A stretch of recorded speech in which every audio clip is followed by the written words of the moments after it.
Agora então ela também sangrava. Os movimentos secretos do corpo, que em mim começaram primeiro, tinham também chegado a ela como uma onda de um terremoto e a mudariam por completo. Já estavam mudando. Pasquale, pensei, os percebera antes de mim. Ele e provavelmente outros rapazes. O fato de que eu iria para o ginásio perdeu sua aura rapidamente. Por dias e dias, só consegui pensar na incógnita das mudanças que afetariam Lila.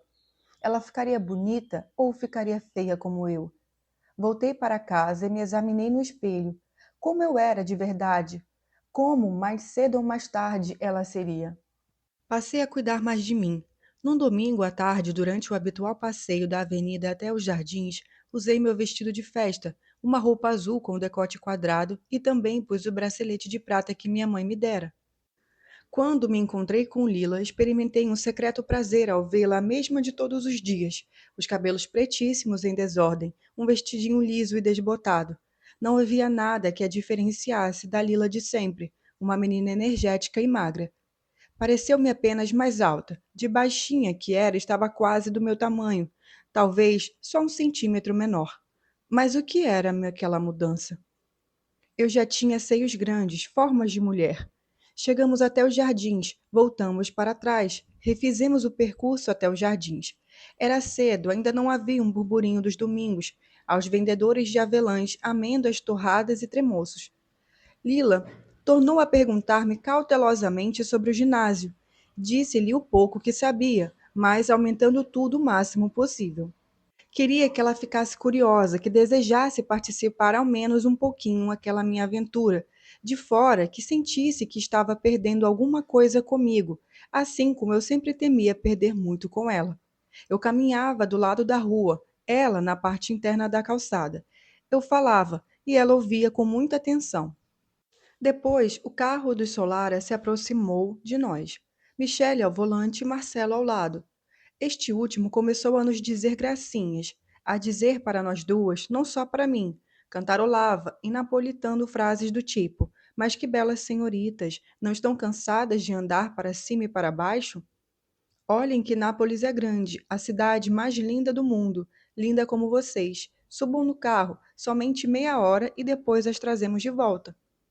Eu não deveria ter feito isso, mas fiz. Em vez de seguir em frente como se nem ele, nem o carro, nem o irmão existissem, em vez de continuar conversando com Lila sem dar bola para ele, para uma necessidade de me sentir atraente, afortunada e prestes a ir para a escola dos ricos, onde com cada possibilidade e probabilidade encontraria rapazes com carros mais bonitos que os do Solara. Me virei para os dois e disse em italiano: Obrigada, mas não podemos. Então Marcelo estendeu uma mão. Pude ver que era larga e curta, embora fosse um jovem alto e bem feito. Os 5 dedos atravessaram a janela e vieram me pegar pelo pulso, enquanto sua voz dizia: Miché, pare o carro. Veja que belo bracelete a filha do contínuo tem. O automóvel parou. Os dedos de Marcelo em meu pulso me enrugaram a pele. Puxei o braço com repulsa. O bracelete se quebrou, caindo entre a calçada e o carro. Meu Deus, olha o que você fez! Exclamei, pensando com minha mãe. Calma, ele disse, abrindo a porta e saindo do carro. Vou consertar para você. Era alegre, cordial, tentou de novo pegar meu pulso como era para estabelecer uma familiaridade que me acalmasse. Foi só um instante. Lila, a metade dele, o empurrou contra o carro e lhe meteu um trinchete sob a garganta. Disse com calma em dialeto: Se tocar nela mais uma vez, vai ver o que lhe acontece. Marcelo se imobilizou incrédulo. Michele logo saiu do carro, dizendo em tom tranquilizador: Não é nada, Marcé, essa cadela não tem coragem. Vem, disse Lila, vem que eu lhe mostro se não tenho coragem. Michele contornou o carro enquanto eu começava a chorar. De onde eu estava, podia ver que a ponta do trinchete já tinha cortado a pele de Marcelo, um talho de onde saía um filete de sangue. Tenho uma memória à cena com clareza. Ainda fazia muito calor, havia poucos passantes. Lila estava em cima de Marcelo como se estivesse visto um inseto feio em seu rosto e quisesse espantá-lo. Ficou-se na cabeça a absoluta certeza de então.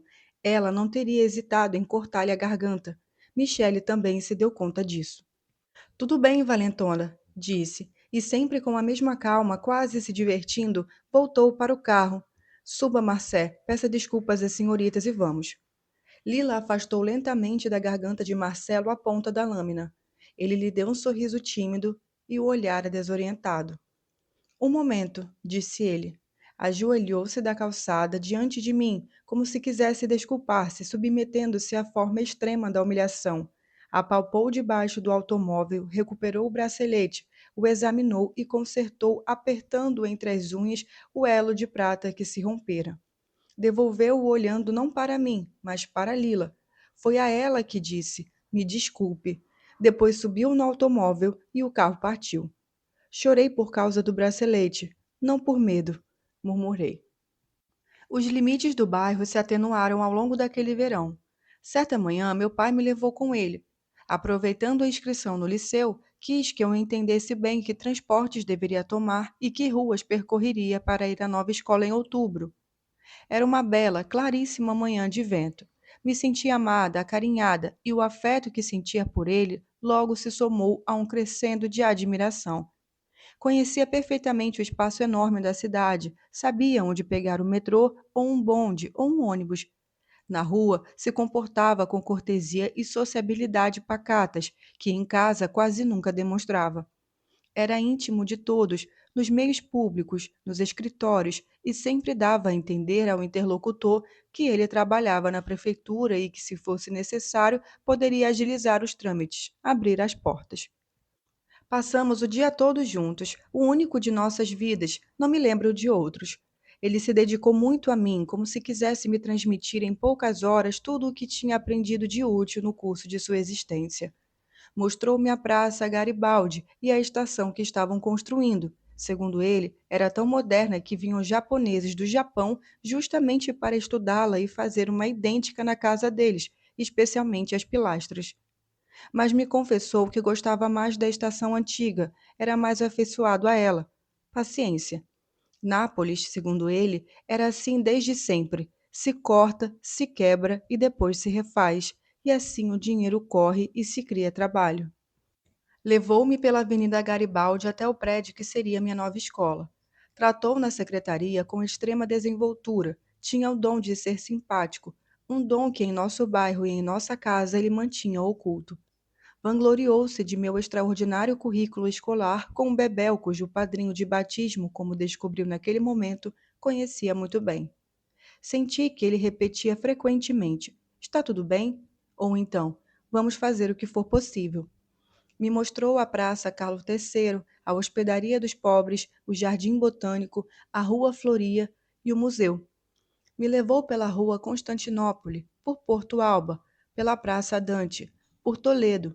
Fui soterrada pelos nomes, pelo barulho do tráfego, pelas vozes, pelas cores, pelo ar de festa que circulava, pelo esforço de conversar tudo na memória para depois contar a Lila, pela habilidade com que ele conversava com um pizzaiolo de quem me comprou uma pizza escaldante com ricota. Depois me levou para ver o local onde trabalhava, que ficava na Praça Municipal. Ali também, disse, tinha tudo sido refeito, as árvores cortadas, os prédios destruídos. Veja agora quanto espaço, a única coisa antiga é o Machio Giono, mas é bonito, rejuvenesceu. Os dois verdadeiros machos de Nápoles são o papai e aquele ali. Fomos à prefeitura, ele cumprimentou este e aquele, era muito conhecido. Com alguns foi jovial, me apresentou, repetiu pela enésima vez que eu passara na escola com 9 em italiano e 9 em latim. Com outros, se mostrou quase mudo, apenas um tudo bem, sim, como o senhor quiser. Por fim, me anunciou que me mostraria de perto o Vesúvio e o mar. Foi um momento inesquecível. Seguimos pela rua Caracciolo, o vento cada vez mais forte, sempre mais sol. O Vesúvio era uma forma delicada de tom pastel, aos pés do qual se amontoavam as pedras esbranquiçadas da cidade, a silhueta cor de terra do castelo e o mar. Mas que mar! Era agitadíssimo, fragoroso. O vento cortava a respiração, colava as roupas no corpo e erguia os cabelos da testa. Ficamos do lado da rua, junto a uma pequena multidão que contemplava o espetáculo. As ondas rolavam como um tubo de metal azul, levando no alto a clara de ovo da espuma, e depois se arrebentavam em mil estilhaços cintilantes, chegando até a rua com um ó de maravilha e temor por parte de todos nós que olhávamos. Que pena que Lila não estava ali. Fiquei atordoada com as poderosas investidas, com o estrondo. Tinha a impressão de que, mesmo absorvendo muito daquele espetáculo, uma enormidade de coisas inumeráveis se dissiparia ao redor sem se deixar apreender. Meu pai me apertou a mão como se temesse que eu fugisse. De fato, eu tinha vontade de deixá-lo de correr, me mover, atravessar a rua, ser atingida pelas escamas cintilantes do mar. Naquele momento tão tremendo, cheio de luz e clamor, fingi-me sozinha dentro do novo da cidade. Nova, eu mesma, com todas as vidas pela frente, exposta à fúria moventa das coisas, mas certamente vencedora. Eu, eu e Lila, nós duas com aquela capacidade que juntas, somente juntas, tínhamos de adaptar a massa de cores, de sons, coisas e pessoas, e depois narrá-las e dar-lhes força. Voltei ao bairro como se tivesse ido a um território distante. Lá estavam mais uma vez as ruas conhecidas. Lá estava de novo a charcutaria de Stefano, Enzo vendendo frutas, o carro do Solar estacionado na frente do bar e que agora eu teria pago não sei quanto para que sumisse da face da terra. Ainda bem que minha mãe não soube nada do episódio do bracelete. Ainda bem que ninguém disse a Rino o que tinha acontecido. Falei a Lila das ruas, de seus nomes, do barulho, da luz extraordinária, mas logo me senti incomodada. Se fosse ela que tivesse feito o relato daquele dia, eu teria me insinuado com um ar contracanto indispensável e, apesar de não ter estado presente, me sentiria viva e ativa. Teria feito perguntas, levantado questões, teria tentado mostrar que precisávamos fazer aquele robusco juntas, necessariamente porque eu o teria enriquecido. Seria uma companhia muito melhor que o pai dela. Ela, ao contrário, me ouviu sem curiosidade e quase pensei que agisse assim por maldade, para arrefecer meu entusiasmo. Mas tive de admitir que não era isso. Ela simplesmente tinha um fluxo de pensamento que se nutria de coisas concretas, fosse de um livro ou de um chafariz. Com certeza me escutava com os ouvidos, mas com os olhos, com a mente, estava firmemente ancorada em outras situações que passavam em sua frente pela rua. De fato, depois de tanto falar, ela apenas me disse: Preciso dizer a Rino que devemos aceitar o convite de Pasquale Peluso para o domingo. Aí está. Eu lhe falava do centro de Nápoles e ela punha no centro a casa de Guilhola, em um daqueles prédiozinhos do bairro, aonde Pasquale queria nos levar para dançar. Fiquei triste. Sempre dizíamos sim aos convites de Pasquale, mas nunca tínhamos ido. Eu, para evitar discussões com os meus pais, ela porque Rino era contra. Mas sempre estávamos de olho nele, especialmente nos dias de festa, quando esperava todo nos trinques os amigos, mais novos e mais velhos. Era um rapaz generoso, não fazia distinções de idade, saía com qualquer um. Em geral, ele esperava em frente ao posto de gasolina enquanto iam chegando Enzo, Gligólia e Carmela, que agora se chamava Carmen, e às vezes o próprio Rindo, quando tinha outros compromissos, e Antônio, que carregava o fardo de sua mãe. Lila começou a me arrastar para aquelas festinhas, não sei como, caiu de amores pela dança. Ali, tanto o Pasquale quanto o Rino se revelaram surpreendentemente ótimos dançarinos, e a gente aprendia com ele tango, valsa, polca e mazurca. É preciso dizer que Rino, como professor, perdia a paciência depressa, sobretudo com a irmã. Já Pasquale era muito mais paciente. No início, nos fez dançar sobre seus pés, de modo que aprendêssemos bem os passos. Depois, assim que ficamos mais hábeis, lá se foi rodopiando pela casa. Descobri que gostava muito de dançar, dançaria sempre. Já Lila tinha aquele ar de quem quer entender bem como se faz, e parecia que sua diversão consistia apenas em aprender. Tanto é que frequentemente ficava sentada, olhando, nos estudando, e aplaudia as duplas mais estrondosas. Certa vez fui à sua casa e ela me mostrou um livrinho que tinha pegado na biblioteca. Explicava tudo sobre danças e cada movimento era ilustrado com figurinhas pretas de homens e mulheres bailando. Estava muito alegre naquele período, uma exuberância surpreendentemente para ela. De fato, ela me pegou pela cintura e, fazendo o papel de homem, me obrigou a dançar tango fazendo a música com a boca. Nisso, Rino apareceu e nos viu morrendo de rir. Ele também quis dançar, primeiro comigo e depois com a irmã, mesmo sem música. Enquanto dançávamos, me contou que Lila desenvolvera uma mania tão perfeccionista que a obrigava a se exercitar continuamente, apesar de não termos um gramofone. No entanto, assim que disse aquela palavra, gramofone, gramofone, gramofone, Lila me gritou do canto da sala, apertando os olhos. Sabe que nome é esse? Não. É grego? Olhei para ela, incerta. Nesse meio tempo, Rino me deixou e passou a dançar com a irmã, que lançou um grito fininho, me deu o manual de dança e voou pela sala com ele. Apoiei o manual entre os meus livros. O que ela tinha dito? Gramofone era italiano e não grego. Entretanto, notei que debaixo de Guerra e Paz, com várias etiquetas da biblioteca do professor Ferraro, desapontava um surrado volume cujo título era Gramática Grega. Gramática grega. Ouvi que ela prometia sem fôlego. Depois lhe escrevo o gramofone com as letras gregas. Respondi que tinha coisas a fazer e fui embora. Ela começara a estudar grego antes mesmo de eu entrar no ginásio, e o fizera sozinha quando eu ainda nem pensava nisso e no verão durante as férias. Ela sempre fazia as coisas que eu precisava fazer e antes e melhor. Escapava quando eu perseguia e enquanto isso me encalçava para superar-me. Tentei não me encontrar com ela por um tempo, estava com raiva. Fui por minha vez à biblioteca pegar uma gramática grega, mas lá havia apenas uma, que estava reservada em rodízio a toda a família Cerulo. Talvez eu tenha de apagar Lila de mim como eu desenho na lousa, pensei. E foi, acho, a primeira vez que aquilo me ocorreu. Me sentia frágil, exposta a tudo. Não podia passar meu tempo perseguindo-a ou descobrindo que ela me perseguia, e em ambos os casos me sentia inferior. Mas não consegui. Voltei logo a procurá-la. Deixei que me ensinasse como se dançava quadrilha. Deixei que me mostrasse como sabia escrever todas as palavras italianas em alfabeto grego. Quis que eu também aprendesse aquele alfabeto antes de ir à escola e me forçou a lê-lo e a escrevê-lo. Fiquei com o rosto ainda mais coberto de espinhas. Lá, aos bailes, ia na casa de Guilhola, com uma sensação permanente de insuficiência e de vergonha.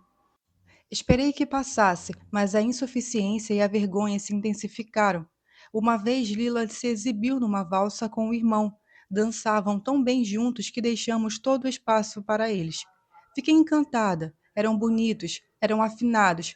Enquanto os observava, compreendi de uma vez que em pouco tempo ela perderia inteiramente seu ar de menina velha, assim como se perde um motivo musical muito conhecido quando é adaptado com grande estro.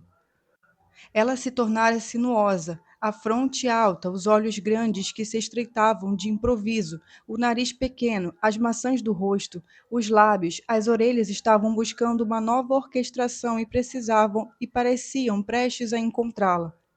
Quando se penteava com os cabelos presos, o pescoço alongado se mostrava de uma alvura enternecedora. O peito tinha dois pequenos e graciosos pomos, cada vez mais visíveis. Suas costas faziam uma curva profunda antes de chegar ao arco cada vez mais rígido traseiro. Os tornozelos ainda eram muito magros, tornozelos de menina, mas quando demorariam a adaptar-se à sua figura já de moça? Percebi que os rapazes, ao contemplá-la, enquanto dançava com Rino, estavam vendo ainda mais coisas que eu, sobretudo Pasquale, mas também Antônio e Enzo. Mantinham os olhos fixos nela como se nós outras estivéssemos desaparecido. E, no entanto, eu tinha mais seios. E, no entanto, Guilhola era de um louro ofuscante, com lineamentos regulares, as pernas perfeitas. E, no entanto, Carmela tinha olhos lindos, mas, acima de tudo, movimentos provocantes. Mas não havia nada a fazer. Do corpo ágil de Lila tinha começado a emanar algo que os rapazes sentiam, uma energia que os atordoava, como o rumor cada vez mais próximo da beleza que vem. Foi preciso interromper a música para que eles voltassem a si com sorrisos titubeantes e aplausos excessivos. Lila era má. Em algum lugar secreto de mim, eu continuava a pensar isso.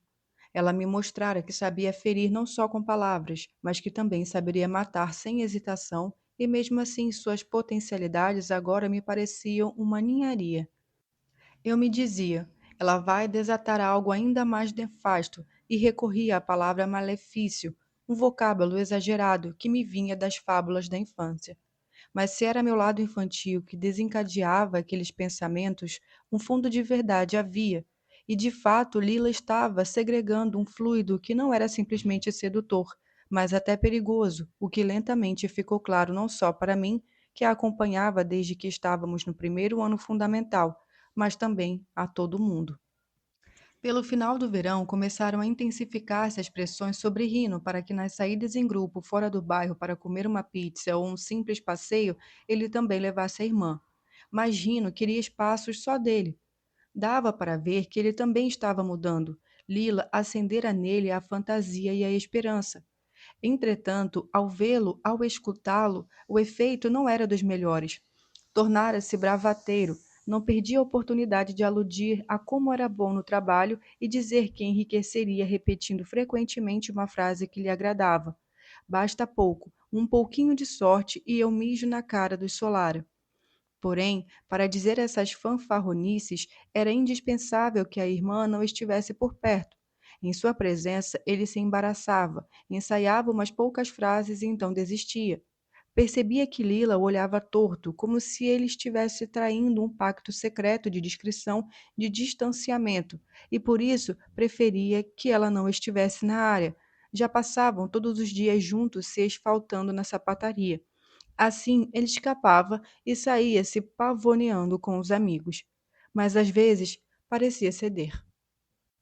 Num domingo, depois de muitas discussões com nossos pais, saímos. Rino Vieira generosamente a assumir perante meus pais a responsabilidade por mim, à noite.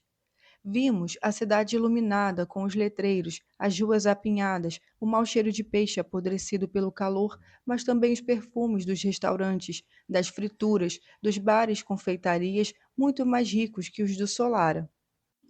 Não me lembro se Lila já tinha tido a oportunidade de ir ao centro, com o irmão ou em outra companhia. Se sim, com certeza ela não tinha me contado. Mas lembro que naquela ocasião ela ficou completamente muda. Atravessamos a Praça Garibaldi e ela ficou para trás. Se demorava, olhando o engraxate. Uma mulherona toda colorida, os homens cinzentos, os rapazes. Fixava as pessoas com muita atenção, olhava-as direto no rosto, tanto que algumas se riram e outras lhe faziam gestos como quem diz: O que é? De vez em quando eu a puxava, a arrastava com medo de nos perdermos de Rino, Pasquale, Antônio, Carmela e Ada. Naquela noite fomos a uma pizzaria e comemos com alegria. Tive a impressão de que Antônio me paquerava, forçando sua timidez, e fiquei contente com isso. Assim se equilibravam as atenções de Pasquale para Lila. Porém, a certa altura, aconteceu que o pizzaiolo, um homem de seus 30 anos, começou a fazer malabarismos com a pizza enquanto preparava a massa, com um virtuoso excessivo, trocando sorrisos com Lila, que o olhava admirada. Pare com isso, disse Rina. Não estou fazendo nada, respondeu ela, e se esforçou em desviar o olhar. Mas logo o tempo fechou. Pasquale, rindo, nos disse que aquele homem, o pizzaiolo, que para nós mocinhas parecia um velho de aliança no dedo, certamente pai de família, mandara às escondidas um beijo para Lila, soprando na ponta dos dedos. Todos nós viramos para olhá-lo. Ele apenas fazia seu trabalho, e só. Mas Pasquale perguntou a Lila sempre rindo. É verdade ou me enganei? Deixa para lá, Pascoal, disse rindo, fulminando a irmã com os olhos. Mas Peluso se ergueu, foi até a bancada do forno, deu meia volta nela e, com seu sorriso cândido nos lábios, aplicou um supapo na cara do pizzaiolo, lançando-o para a boca do forno. Imediatamente apareceu o dono do lugar, um homem de seus 60 anos, pequeno e pálido, e Pasquale lhe explicou com calma que ele não precisava se preocupar, apenas tinha feito seu funcionário entender uma coisa que parecia não estar muito clara para ele, agora que haveria mais problemas. Terminamos de comer a pizza em silêncio, de olhos baixos, a lentas gargafadas. como se estivesse envenenada. Quando saímos, Rino passou uma grande sabão em Lila, que se concluiu com uma ameaça: se continuar assim, não trago mais você.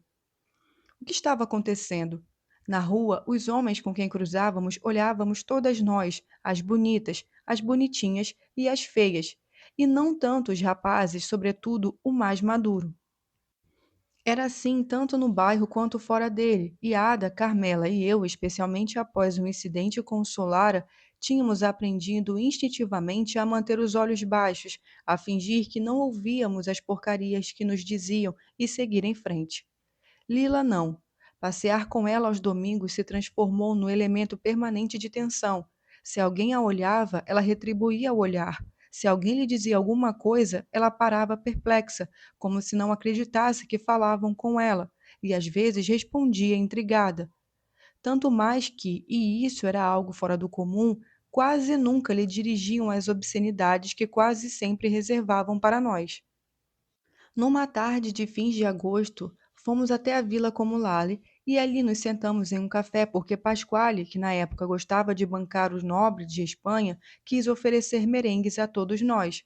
Na mesa em frente estava uma família tomando sorvete, como nós, pai, mãe e três meninos de 12 a 7 anos. Parecia gente de bem. O pai, um homem grande, de seus 50 anos, tinha um ar de professor. E posso jurar que Lila não exibia nada de muito vistoso. Não usava batom e vestia as mesmas peças que a mãe costurava. Mais atraente éramos nós, sobretudo Carmela. Mas aquele senhor, dessa vez todos nós percebemos, não conseguia tirar os olhos de Lila, e ela, por mais que tentasse manter o controle, respondia ao olhar como se não percebesse que era tão admirada. Por fim, enquanto em nossa mesa crescia o nervosismo de Rino, de Pasquale e de Antônio, o homem, evidentemente sem se dar conta do risco que corria, se levantou, postou-se diante de Lila e, virando-se educadamente para os rapazes, disse: vocês são jovens de sorte. Tem aqui uma garota que se tornará mais bela que a Vênus. Peço desculpas, mas disse a mesma coisa à minha esposa e a meus filhos, e senti que há necessidade de dizer o mesmo a vocês também. Lila desatou a rir de tanta atenção. O homem, por sua vez, sorriu e, fazendo-lhe uma mensura contida, estava para regressar à sua mesa quando Rino a agarrou pela nuca, o obrigou a fazer o percurso de volta correndo. O fez sentar-se à força e, diante da mulher e dos filhos, disparou-lhe uma série de insultos, como os que dizíamos no bairro. Então o homem se enfureceu, a mulher gritou, metendo-se no meio, e Antônio puxou Rino. Outro domingo arruinado. É difícil dizer qual o efeito das palavras de Pasquale sobre Lila. Corro o risco de contar de modo equivocado, até porque na época elas não causavam nenhum impacto efetivo em mim. Quanto a ela, ao seu modo habitual, fui atravessada e modificada por aquilo, tanto que até o fim do verão ela me perseguiu com uma só ideia, para mim bastante insuportável. Com a língua de hoje, tento resumir assim. Não há gestos, palavras, suspiros que não contenham a soma de todos os crimes que os seres humanos cometeram e cometem. Naturalmente, ela o dizia de outro modo, mas o que importa é que foi tomada de um frenesi do desvelamento absoluto. Apontava as pessoas pela cidade, as coisas, as ruas, e dizia: aquele ali combateu na guerra e matou. Aquele bateu de cacetete e fez beber óleo de rícino. Aquele dedurou um monte de gente. Aquele deixou até a mãe passar fome. Naquela casa torturaram e assassinaram. Sobre esta mesma pedra mancharam e fizeram a saudação romana. Nesta esquina desceram o cacete. O dinheiro desses vem da fome daqueles. Esse carro foi comprado vendendo pão com pó de mármore e carne podre no mercado negro. Aquele açougue nasceu roubando cobre e assaltando vagões de mercadoria. Atrás daquele bar está a camorra, o contrabando, a agiotagem. Em pouco tempo, Pasquale já não era suficiente. Era como se ele tivesse acionado o mecanismo na cabeça dela e agora sua tarefa fosse pôr em ordem uma massa caótica de impressões. Cada vez mais tensa, cada vez mais obcecada, provavelmente ela mesma transtornada pela urgência de sentir-se encerrada numa visão compacta, sem falhas, acabou complicando as escassas informações que recebia de Pasquale com livros que pegou emprestado na biblioteca. e assim pôde atribuir motivações concretas e rostos comuns ao clima de abstrata tensão que desde menina tínhamos respirado no bairro. O fascismo, o nazismo, a guerra, os aliados, a monarquia, a república. Ela os fez se transformarem em ruas, casas, rostos, Dom Aquile e o mercado negro, Peluso, o comunista, o avô camorrista do Solara, o pai Silvio, ainda mais fascista que Marcelo Michele, seu pai Fernando, o sapateiro, e meu pai, todos, todos, todos, a seus olhos, marcados até a medula por culpas tenebrosas, todos criminosos, emperdemidos ou cúmplices aquiscentes, todos comprados por migalhas. Ela e Pasquale me fecharam dentro de um mundo terrível que não apresentava saídas. Depois, o próprio Pasquale começou a ficar calado, ele também vencido pela capacidade de Lila de juntar uma coisa a outra numa cadeia que nos apertava de todos os lados. Muitas vezes os observava passeando juntos, e se antes era ela que ficava escutando as palavras dele, agora era ele que as escutava. Está apaixonado, eu pensava. Pensava ainda, Lila vai se apaixonar também. Vão ficar noivos, vão se casar. Falarão sempre desses assuntos políticos. Terão filhos que, por sua vez, falarão das mesmas coisas. Quando as aulas no colégio começaram, de um lado, sofri muito porque sabia que não teria mais tempo para Lila. De outro, esperava furtar-me aquela sua somatória de malfeitos, aquiescências e canalices de pessoas que conhecíamos, que amávamos, que levávamos, eu, ela, Pasquale, rindo todos, no sangue. Os 2 anos do ginásio foram bem mais cansativos que a escola média. Fui parar numa classe de 42 alunos, uma das raríssimas classes mistas daquela escola. As meninas eram pouquíssimas e eu não conhecia nenhuma. Guilhola, depois de muitos lances de exibição, terminou indo ajudar o pai na confeitaria Solara. Quanto aos meninos, eu conhecia Afonso e Gino, mas os dois se sentaram juntos num dos primeiros bancos, cotovelo com cotovelo, ambos de ar assustado e quase fingiam não me reconhecer. A sala fedia, um cheiro ácido de suor, pés mal lavados e medo. Nos primeiros meses vivi minha nova vida escolar em silêncio, os dedos sempre na testa e nas faces devastadas de acnes. Sentada numa das filas do fundo, de mal onde enxergava os professores e aqueles escreviam na lousa. Eu era uma desconhecida para minha colega de banco, assim como ela era desconhecida para mim. Graças à professora Oliviero, tive logo os livros de que precisava, sujos e usadíssimos. Impus-me uma disciplina aprendida na escola média. Estudava a tarde toda até a hora do jantar e depois das 5 da manhã e às 7, quando era hora de ir.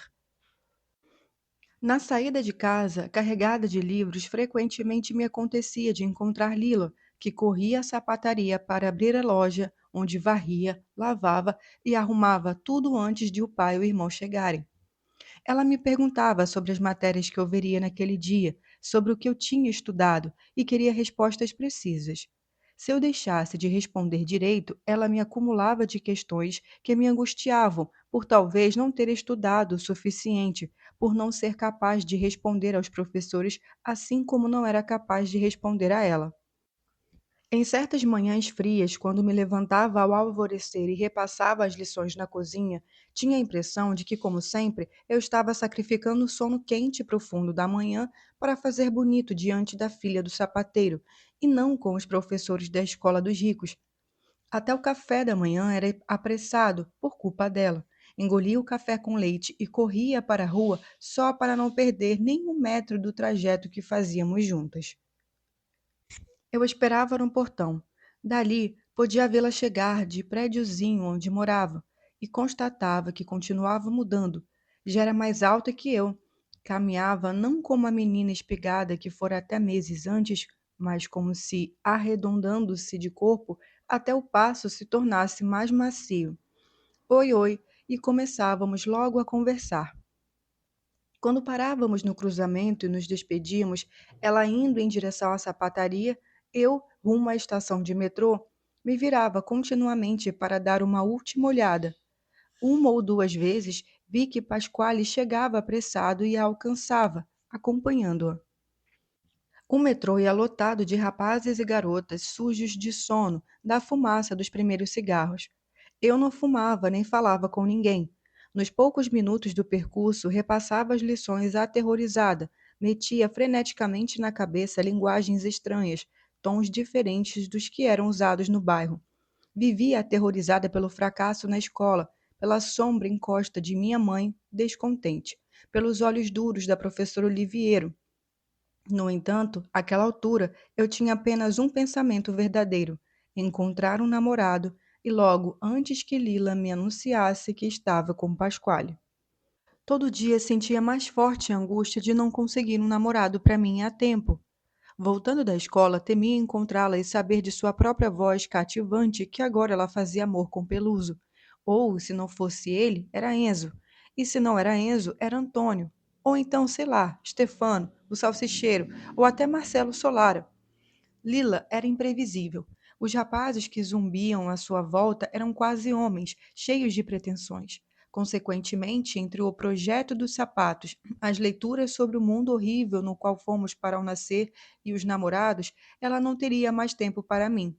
Às vezes, ao voltar da escola, eu fazia um grande desvio para não passar em frente à sapataria.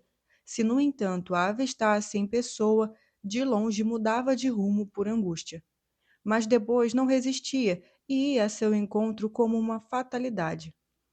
Na entrada e na saída do liceu, um enorme edifício cinzento e escuro, em péssimas condições, eu olhava os rapazes. Olhava meus contemporâneos do ginásio, alguns ainda de calças curtas, outros de calça comprida ou azuavo. Olhava os maiores, os do liceu, que vestiam na maioria paletó e gravata, mas nunca um casaco, pois deviam demonstrar antes de tudo a si mesmos que jamais sentiam frio. Cabelo escovinha, nucas brancas por causa do corte rente. Eu preferia esses, mas também me contentaria com um da quinta ginasial. O mais importante era que tivesse calças compridas. Um dia, um estudante me chamou a atenção por seu andar flexível, magérrimo, cabelos escuros e desgrenhados, um rosto que me pareceu muito bonito e com algo de familiar. Quantos anos podia ter? 16, 17? Examinei-o bem. Tornei a examiná-lo e meu coração congelou. Era Nino Sarratori, filho de Donato Sarratori, o ferroviário poeta. Ele retribuiu o olhar, mas distraidamente, sem me reconhecer. O paletó era desajustado nos cotovelos, estreito nos ombros, as calças eram lisas, os sapatos cheios de calombos. Não tinha nenhum sinal de prosperidade, como ao contrário exibiam Stefano e, sobretudo, os Solara. Mesmo tendo escrito um livro de poesia, o pai dele ainda não tinha, evidentemente, se tornado rico. Fiquei muito perturbada com aquela surpreendente aparição. Na saída do colégio, pensei em contar a novidade a Lila imediatamente. O impulso foi fortíssimo, mas depois mudei de ideia. Se tivesse contado a ela, com certeza manifestaria o desejo de ir comigo à escola para reencontrá-lo. E eu já sabia o que iria acontecer. Assim como o Nino nem se dera conta de mim, não reconhecendo a menina loura e magra da escola fundamental na adolescente de 14 anos gorda e espinhenta em que me transformara, do mesmo modo ele reconheceria Lila imediatamente e seria conquistado por ela. Decidi cultivar para mim em silêncio a imagem de Nino Sarratori enquanto saía da escola de cabeça baixa, com passo vacilante e envederada pela Avenida Garibaldi. Desde aquele dia, passei a ir ao colégio como se vê-lo, ou somente entrevê-lo, fosse a única razão verdadeira para ir até lá. O outono passou voando. Certa manhã, fui sabatinada por Eneida, e foi a primeira vez que subi à cátedra. O professor, um tal Gerace, homem de seus 60 anos, desinteressado que bocejava rumorosamente, explodiu numa risada quando pronunciei oráculo em vez de oráculo. Não lhe ocorreu que, embora eu conhecesse o significado da palavra, vivia num mundo em que ninguém nunca tivera motivos para usá-la. Todos riram, especialmente Gino, sentado na primeira fila com Afonso. Me senti humilhada. Passaram-se alguns dias e fizemos nossa primeira prova de latim. Quando Gerace trouxe os trabalhos corrigidos, perguntou: Quem é greco? Ergui a mão. Vem aqui. Fez uma série de perguntas sobre as declinações, os verbos, a sintaxe. Respondi aterrorizada, sobretudo porque ele me olhava com uma atenção que até aquele momento não demonstrara por nenhum de nós. Então me passou a folha sem nenhum comentário. Eu tinha tirado 9. Desde então, foi um crescendo. Em italiano, ele me deu 8. Em história, não errei nenhuma data. Em geografia, soube à perfeição o relevo, as populações, as riquezas do subsolo, a agricultura. Mas foi especialmente em grego que eu deixei de queixo caído. Desde então, foi um crescendo. Em italiano, ele me deu 8. Em história, não errei nenhuma data. Em geografia, soube à perfeição relevo, as populações, as riquezas do subsolo, a agricultura. Mas foi especialmente em grego que eu deixei de queixo caído. Graças ao que eu tinha aprendido com Lila, demonstrei uma tal familiaridade com o alfabeto, uma destreza na leitura, uma desenvoltura na fonação que finalmente arrancou do docente o elogio público. Minha competência alcançou, como um dogma, os outros mestres. Até o professor de religião me chamou à parte numa manhã e me perguntou se eu queria me inscrever num curso gratuito de teologia por correspondência. Disse que sim. Às vésperas do Natal, todos já me chamavam de Greco, alguns de Helena. Gino começou a demorar-se na saída, me esperando para voltarmos juntos ao bairro. Um dia, ele voltou a me perguntar de repente se aceitava ser sua namorada, e eu, embora ele fosse um meninão, dei um suspiro de alívio, sempre melhor do que nada, e aceitei. Toda aquela atenção exaltada sofreu uma causa nas férias de Natal. Fui reabsorvida pelo bairro, tive mais tempo, vi Lila com mais frequência. Ela soubera que eu estava estudando inglês e naturalmente providenciaria uma gramática da língua. Já conhecia incontáveis vocábulos que pronunciava de maneira muito aproximada e, naturalmente, minha pronúncia não ficava atrás. Mas ela me atormentava dizendo: quando voltar à escola, pergunte ao professor como se pronuncia isso, como se pronuncia aquilo. Um dia me levou à loja e me mostrou uma caixa metálica cheia de pedacinhos de papel. Em cada uma estava escrito um lado e a palavra italiana de outro, o equivalente a inglês. Matita, pencil. Capere, to understand. Scarpa, shoe. Foi o professor Ferraro que a aconselhara a fazer assim. Uma excelente maneira de aprender os vocábulos. Ela me lia o lado em italiano e queria que eu dissesse o correspondente em inglês, mas eu sabia pouco ou nada. Percebi que parecia estar à frente de mim em tudo, como se frequentasse uma escola secreta. Notei nela até uma certa tensão, a vontade de me mostrar que estava à altura do que eu estudava, mas para falar a verdade, eu preferiria conversar sobre outras coisas. Em vez disso, me sabatinou sobre as declinações gregas e logo pude deduzir que eu estava parada na primeira, enquanto ela já havia estudado a terceira. Também me perguntou sobre a Eneida, que adorava. Tinha lido todo o poema em poucos dias, ao passo que eu, na escola, estava na metade do segundo livro. Falou-me em detalhes sobre o Dido, figura inteiramente desconhecida para mim, cujo nome escutei pela primeira vez não na escola, mas dela. E numa tarde lançou uma observação que me abalou muito. Ela disse: se não há amor, não há a vida das pessoas se torna árida, mas também a das cidades. Não lembro como se expressou exatamente, mas a noção era essa, e eu a associei às nossas ruas sujas, aos jardins descuidados, ao campo arrasado por prédios novos, à violência em cada casa, em cada família. Entretanto, temi que recomeçasse a falar de fascismo, nazismo e comunismo, e não resisti. Dei a entender que eu estava passando por coisas fantásticas. Disse-lhe primeiramente, de supetão, que estava namorando com Gino, e depois que Nino Sorratori frequentava a minha escola, ainda mais bonito do que era na escola fundamental. Ela estreitou os olhos e temi que me dissesse: também estou namorando. Em vez disso, começou a zombar de mim. Está transando com o filho do farmacêutico, disse. Muito bem, você se rendeu, se apaixonou, que nem a noiva de Enéas. Em seguida, saltou bruscamente de Dido a Melina e me contou detalhes sobre a vida dela, visto que eu sabia bem pouco do que estava acontecendo nos prédios, já que de manhã ia ao colégio e à tarde ficava estudando até a noite. Falou de sua parente como se nunca a perdesse de vista. A miséria devorava ela e os filhos, e assim continuava lavando as escadas dos edifícios com Ada. mas já não se ouvia seu canto. A euforia tinha passado, agora trabalhava com gestos maquinais. Ela a descreveu minuciosamente para mim. Dobrada em duas, partia do último andar e passava o trapo molhado com as mãos, lance após lance, degrau após degrau, com uma energia e uma agitação que teriam destroncado gente bem mais robusta que ela. Se alguém descia ou subia, começava a gritar impropérios, atirando o esfregão na pessoa.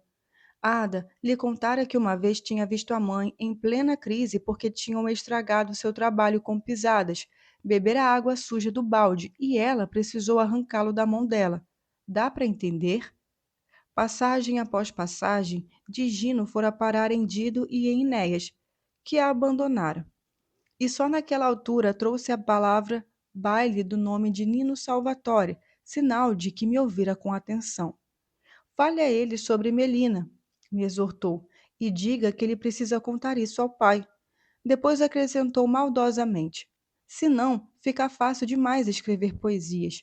Por fim, deu uma risada e prometeu com certa solenidade: nunca vou me apaixonar por ninguém e nunca escreverei uma poesia.